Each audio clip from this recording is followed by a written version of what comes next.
Santani Weekly Sports, Santani Weekly. আর আসতে পারি? আসবেন কি, এসেই তো পড়েছেন। তো আপনার নাম কি? আমার নাম হচ্ছে মধুঢালি। এটা কোনো নাম হলো? এখানে আসার সময় বাহিরে লেখা দেখলাম আপনার নাম শিশিপাতি। তো আপনি শিশি পাতলে আমি মধু ঢালতে পারবো না কেন? আচ্ছা, আপনি তো যে কোনো মানুষের চরিত্র অভিনয় করে ফুটিয়ে তুলতে পারেন, তাই না? হ্যাঁ পারি, শুধু নিজের চরিত্রটাই ফুটিয়ে তুলতে ব্যর্থ হয়েছি। আচ্ছা, আপনার বয়স কত? 30 বছর। আর আপনি এর আগে চাকরি করেছেন কত বছর? 35 বছর। কি বলছেন? এটা কিভাবে সম্ভব? ওভার টাইম করছি স্যার। আচ্ছা, আপনার ওজন কত? চশমা সহ আমার ওজন 60 কেজি 100 গ্রাম। ও আচ্ছা, তো চশমা সহ ওজন বলার কি প্রয়োজন? কারণ চশমা ছাড়া আমি আমার ওজনের স্কেলটা দেখতে পারি না। আচ্ছা, কল্পনা করুন আপনি একটি 20 তলা বিল্ডিং এর 15 তলায় আছেন। এমন সময় ওই বিল্ডিং এ আগুন লেগে গেল, সবাই ছুটাছুটি করছে।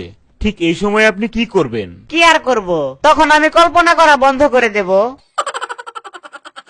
আচ্ছা, ধরুন একটা প্লেনে 50টা ইট আছে, তো এখান থেকে একটা ইট ফেলে দিলে কয়টা থাকে? এটা তো খুবই সহজ, 49টা। আচ্ছা, দ্বিতীয় প্রশ্ন, একটা ফ্রিজে হাতি রাখার 3টা স্টেপ কি কি? প্রথমে ফ্রিজটা খুলবো, তারপর হাতিটা ঢোকাবো, এরপর ফ্রিজের দরজাটা বন্ধ করে দেব। তৃতীয় প্রশ্ন, ওই ফ্রিজের মধ্যে আরেকটা হরিণ রাখার 4টা স্টেপ কি কি? প্রথমে ফ্রিজটা খুলবো, তারপর হাতিটা বের করব, তারপর হরিণটা ঢোকাবো, এরপর ফ্রিজের দরজাটা বন্ধ করে দেব। চতুর্থ প্রশ্ন, আজকে বনের রাজা সিংহের জন্মদিন, সবাই এসেছে কিন্তু একজন আসেনি, তো এখন আপনাকে বলতে হবে যে কে আসেনি এবং কেন আসেনি। হরিণ আসেনি, কারণ সে তো ফ্রিজের মধ্যে।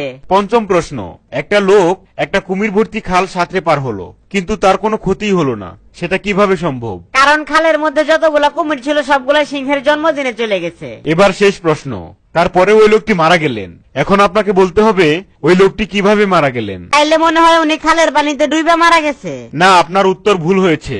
প্লেন থেকে 50টা ইটের মধ্যে যে একটা ইট পড়েছিল সেটা তার মাথায় পড়েছিল, সেজন্য উনি মারা গেছেন। আপনি এখন আসতে পারেন।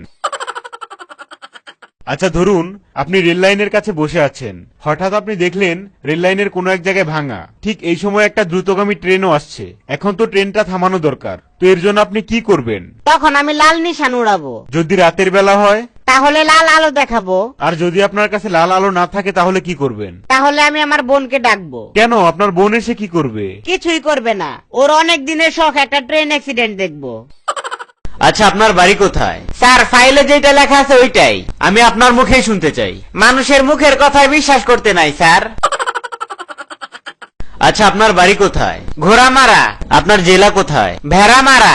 বিয়ে করেছেন কোথায়? বাঘমারা।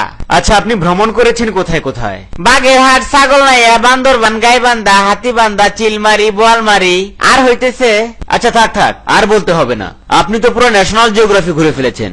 আচ্ছা, আপনি এখানে আসার আগে সারাদিন কি করেছেন? স্যার, কিবোর্ডের অক্ষরগুলা দেখলাম উল্টাপাল্টা করে সাজানো, সেই জন্য অক্ষরগুলার প্রত্যেকটা বাটন খুলে আবার ঠিকভাবে সিরিয়াল মতো লাগাইলাম। স্যার, আপনাকে অনেক সুন্দর লাগতেছে, একদম ঠিক রকির মতো। রকি? সে আবার কে? ওই তো আমাদের এলাকায় জুতা সেলাই করে। আচ্ছা, বলুন তো সাইক্লোন কি? এটা সঠিক বলতে পারলাম না, কিন্তু আইডিয়া করতে পারবো। আচ্ছা, তাহলে আইডিয়া করেই বলুন। আমার মনে হয় সাইক্লোন হচ্ছে এমন এক ধরনের লোন যেটা সাইকেল কেনার জন্য দেওয়া হয়। আচ্ছা, আপনার সিভিতে 2 বছরের গ্যাপ দেখা যাচ্ছে, এর কারণ কি? কারণ আমি এই 2 বছর জেলে ছিলাম। কেন জেলে ছিলেন? কেন? একটা খুন করছিলাম। কেন? কারণ সে আমার পুরো 1 ঘন্টা ইন্টারভিউ নেওয়ার পর বলছিল যে আপনাকে চাকরি দেওয়া যাবে না। ও আচ্ছা, আপনাকে অভিনন্দন।